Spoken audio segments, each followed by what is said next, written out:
this weekend, a sketchy fight between a couple of older fellas at the lightweight division. We have the Menace, Michael Johnson. Dennis was a child and Michael is a man, and you got to get rid of the Menace nickname. Going to be taking on Nuguette, Allan, a guy who never fights, and when he does, they're memorable, but sometimes for all the wrong reasons. I mean, for Patrick, you look at it, the 5-on-in is very, very sporadic. So I'm just going to say this. He makes his UFC debut in 2013. If you've got a chalkboard at home, tack one on for the boys. He fights once in 2013, once in 2014, once in 2015, twice in 2016, no times in 2017, twice in 2018, and none in 2019, once in 2020, and once in 2021. This is his first fight of 2022. Allan Patrick is now 2 months shy of being 39, and he never fights in the UFC, but he's still 15-3 with a no contest. His record's squeaky clean, and that's just strange to me. You know what's even stranger? The prolonged embrace he had with Charles Oliveira last weekend at UFC 274. When Oliveira went into the crowd, and then here comes this guy. Oh, it's Allan Patrick. He's Monstar stealing the talent out of the ball. He just... And now Patrick's going to win this fight this weekend. If he does fight like Charles Oliveira, he will definitely beat this version of Michael Johnson, who... You want to talk about the sad decline. Like, Michael Johnson has not been the same fighter for a meaningful period of time now. And I don't think we're going to start sitting here and start telling people, hey, what? You won it already? Goodness gracious. No, send it over. Was I in the building for his last win? Oh my God. I was yes, there. Craig. He beat Artem Lobov. And you've never talked about it once on this channel. But for Allan Patrick, they sold so many Wolf tickets when he fought Scott Holtzman. That's the only thing I ever think about when Allan Patrick fights. The commentary is like, hey, he's been away for a while, he's back, he's great on the feet. Pretty good submissions on the mat too. And then Scott Holtzman absolutely dusts him. Like, beats the brakes off him, pillar to post, boxes ears in. And Allan Patrick's never really been the same fighter ever since then. And it's weird. He does move quite well on the feet for a guy who is a little bit advanced in age. He does have that sort of bot back and forth that we saw even like Carla Esparza have in her last title fight. Didn't think I'd be ever talking about that fight again. But Allan Patrick does move very well on the feet. The problem is, there's not really anything behind it. It is sort of like when Israel Adesanya fought Jan Blachowicz, and the whole time Joe Rogan's like, boy, those feints are some nice guys, aren't they?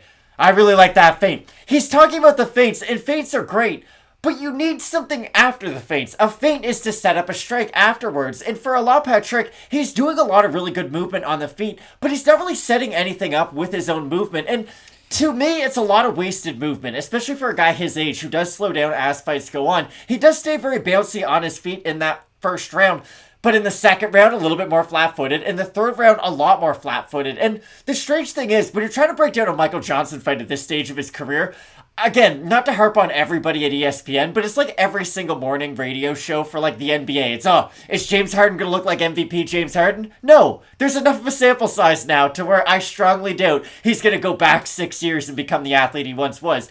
Johnson still at times likes to throw his power punches, but again, the problem is there's not a lot of power behind them. He's not even getting knockdowns in a lot of these fights at this stage of his career, which is odd for a guy who is known for his blistering hand speed and incredible knockout power. Well, when we look at Michael Johnson, one of the things that I used to say all the time when he was winning fights was, man, I love the fact that Michael Johnson corners a lot of his teammates at Sanford MMA. When was the last time you saw Michael Johnson cornering anybody at Sanford MMA? It's been a meaningful amount of time, and you look at the fights that he's had, we'll just consider the 5-on-in because, of course, it includes a win that sent Artem Lobov out of the UFC in Moncton, New Brunswick, Canada, lose to Josh Emmett in a fight where he was winning, 2.5 rounds? Artem Lobov has won a fight more recently than Michael Johnson. He beat Paulie Malignaggi in BKFC. It happened. But you have Michael Johnson losing to Josh Emmett by knockout, lost to Stevie Ray by majority decision. A lot of people thought Johnson won that fight. Me included. I'll put that out there.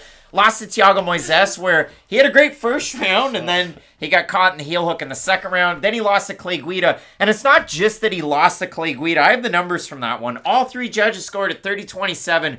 Guida outmatched him on the feet and completely out-wrestled him in that fight. So if I just look numbers on a page and I use my brain, the last time I saw a good Michael Johnson fight, or the amount of good Michael Johnson fights that I see, are kind of like the amount of Black Horse beers that I find at the liquor store. Listen, it's Newfoundland's finest. It's my favorite beer. I never give it But when I do get it, I get incredibly excited for it, just like I do for a Michael Johnson fight. And has he beaten Dustin Poirier? Has he beaten Edson Barboza? Has he beaten Tony Ferguson? Yes, yes, yes, and yes. You can check all those boxes off in your bingo card. If you would like, get that dabber out.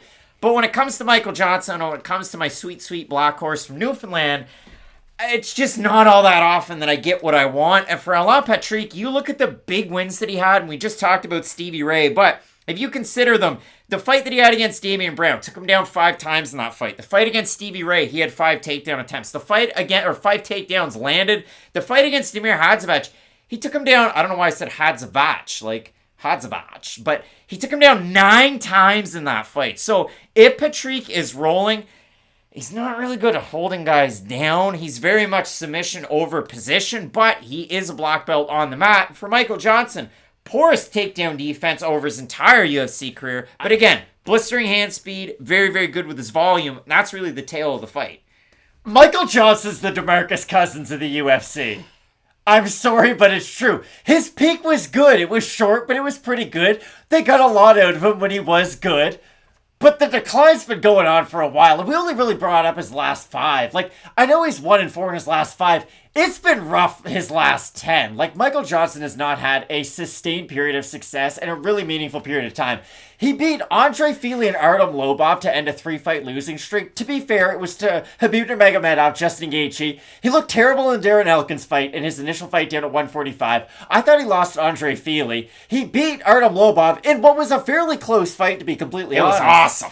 And then he's lost 4 in a row. It's just been a very long time since Michael Johnson's been able to put together any form of success at the UFC level.